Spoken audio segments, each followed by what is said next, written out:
Bon, Vikash, mais merci d'être avec nous aujourd'hui pour Merci Web à vous. Girondin. Merci à vous. Vous sortez Comme ses pieds aux éditions du Seuil. Ouais. Tout d'abord, Comme ses pieds, ça fait penser à une comparaison un petit peu maladroite, comme si on vous qualifiait que par le football. Est-ce que c'est le cas ou ça va au-delà de ça? Oui, je suis footballeur, ouais. J'en suis fier. Je le serai à vie, j'ai l'impression. C'est ce qui me définit le mieux, c'est ce que j'aime le plus, c'est ce dont je parle le mieux. Voilà. Le foot m'a donné tellement de choses. Je veux dire, moi, je suis Vikash Dorasso, né au Havre. J'ai vécu dans un petit quartier qui s'appelle Cocriauville, sur les hauteurs du Havre, et j'ai fini en finale de Coupe du Monde à Berlin. Et c'est le foot qui m'a permis de ce parcours complètement fou. Voilà, je remercierai toute ma vie le foot, les footballeurs, je les aime. Ouais. Page 59, vous écrivez « Le stade est un lieu d'exutoire social où tout est autorisé ou presque, et c'est très bien ainsi. Finalement, est-ce qu'il ne vaut pas mieux que les gens se défoulent sur vous plutôt que les uns entre les autres ?» En tout cas, il se passe quelque chose dans le stade qui est de l'ordre du spectacle, du show, et que oui, nous, les joueurs de foot, quand on joue bien, on est aimé, quand on joue mal, on est détesté, on est sifflé. Le public a le droit de siffler Neymar. Les joueurs de foot ont le droit de montrer leur maillot au public adverse. Voilà, ça fait partie d'un truc. Il faut que ça continue parce que si on aseptise tout ça, et ben, ce spectacle qui est formidable, qui est incroyable, il n'existera plus et c'est dommage, quoi. Il faut que ça continue comme ça. Il faut que ce soit un peu n'importe quoi. Voilà, on s'autorise des choses. Les stades aujourd'hui, on n'a plus le droit de fumer, on n'a plus le droit de se lever, on n'a plus le droit de ceci, on n'a plus le droit de cela. De boire de la bière aussi. Allez, on n'a plus le droit de boire. Évidemment, c'est un mauvais signe pour la société, hein, ce qui se passe dans le stade. Comment on arrive à se détacher de cet amour vache, d'être acclamé ou d'être sifflé week-end après week-end? On est payé très cher. Je veux dire, ce serait indécent d'aller gueuler parce qu'on m'a sifflé ou on m'a insulté alors que je touche un salaire assez élevé. Voilà, on est payé pour accepter ça, en sachant que quand on joue bien, on est aussi très aimé. Hein. Voilà, mais il faut savoir que le foot a un rapport très fort à la société. Quand j'arrive quand je suis au Havre, à Lyon, à Milan, quand on gagne, la ville est différente que quand on perd. Le stade est différent. Les gens sont heureux quand on a gagné, sont moins heureux quand on a perdu. Parfois, ils sont tristes. Parfois, ils passent une mauvaise semaine. Parfois, ils passent une bonne semaine. Voilà, il y a un rapport très, très fort. Un peu plus loin, vous parlez de votre passage à Bordeaux, où un supporter qui a un maillot estampillé avec votre nom. C'était à Lyon, ça se passe à Lyon cette histoire. C'était à Lyon?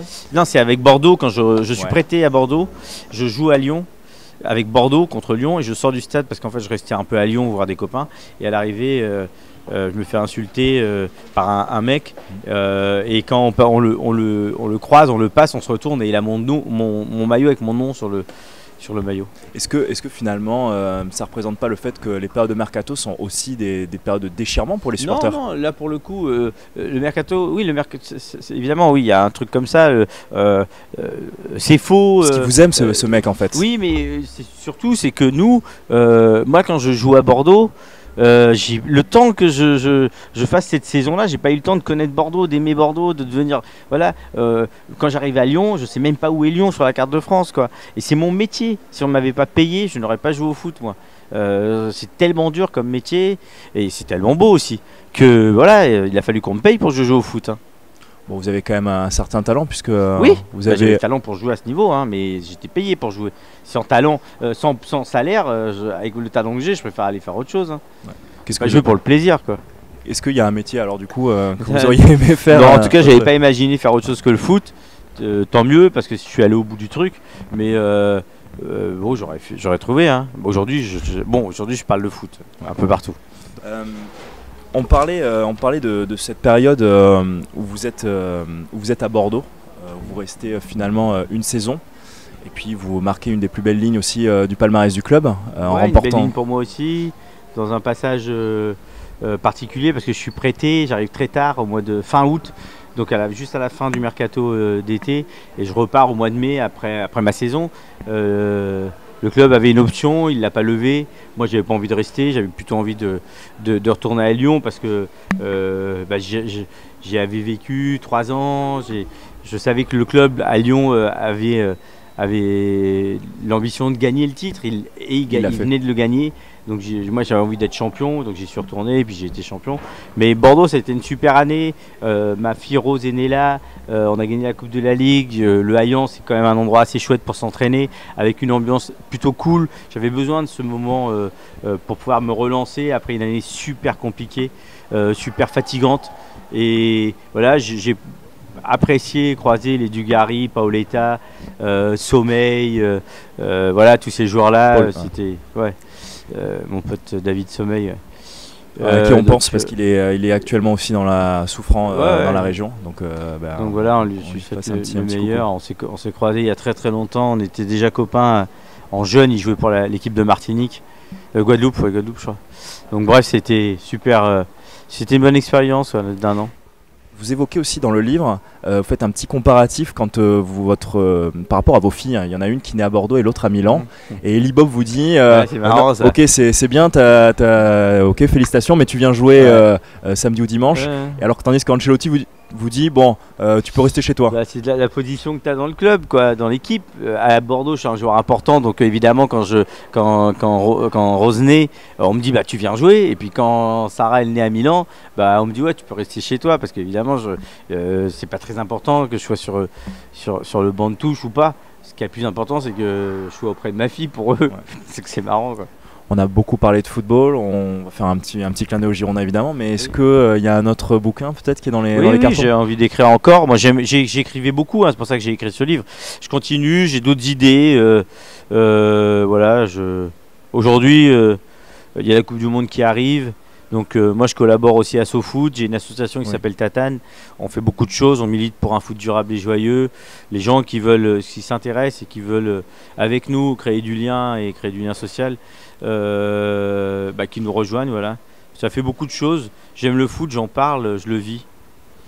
Vous avez parlé de la Coupe du Monde, évidemment je suis obligé de vous parler de cette fabuleuse épopée à la Coupe du Monde 2006. Qu'est-ce qui selon vous fait basculer l'équipe, puisqu'on le rappelle il n'y a rien qui fait basculer l'équipe, c'est que le foot c'est comme ça. On a eu des qualifications assez dures, ça a été sur le fil sur la dernière journée. On a démarré très mal la compétition et puis d'un seul coup, bam, on gagne contre l'Espagne et ça démarre. En fait, on peut se révéler pendant une compétition ou pas, on peut mal jouer et gagner finalement. C'est ce qui s'est passé pendant les 3 premiers matchs. Mais parce que c'est particulier la Coupe du Monde, on n'est pas là pour spécialement très bien jouer, on est là pour continuer à avancer et peut-être la gagner. Mais ce qui est important, c'est ce rapport à son pays, c'est le rapport des supporters voilà, il faut avoir le soutien populaire, le soutien des médias inconditionnel pour pouvoir aller loin. Si on se met en difficulté nous-mêmes à l'intérieur de notre pays, ça va être compliqué. Donc j'espère que pour la Coupe du Monde, on a une très belle équipe, que tout le monde sera derrière l'équipe de France pour qu'on aille le plus loin possible. Quel souvenir vous gardez de cette Coupe du Monde de 2006? J'ai joué, quand je suis rentré en cours de jeu, quoi. J'ai joué une Coupe du Monde, quoi. Vous avez parlé aussi de ce tir que vous mettez contre la Suisse, je crois. Et vous dites si j'avais pu s'enrouler. C'est comme ça, c'est pas important. L'important c'est que je suis en vie et tout va bien, quoi. Bon, mais voilà, c'est très positif. Un petit souvenir peut-être de Bordeaux pour les abonnés. J'aimais bien le CAPC là, le musée. Voilà, musée on allait manger le midi. Parce que la mère de mes enfants était enceinte, elle a eu une grossesse à la fin qui était un peu sensible, donc on faisait attention, mais on allait là-bas, moi les fans d'art, elle. Et Rose est née là, quoi. Rose, on allait dans le jardin public, on se promenait, c'était extraordinaire, c'était trop bien. Je vous invite à y retourner, il y a une très belle collection en ce moment au CAPC. Je pourrais pas aujourd'hui. Des fois c'est un peu particulier, mais là ça vaut le coup. On espère vous revoir rapidement, Vikash. En attendant, moi je conseille tout le monde de lire votre livre. Et de l'acheter. Et de l'acheter, évidemment. Merci Vikash. Merci à vous.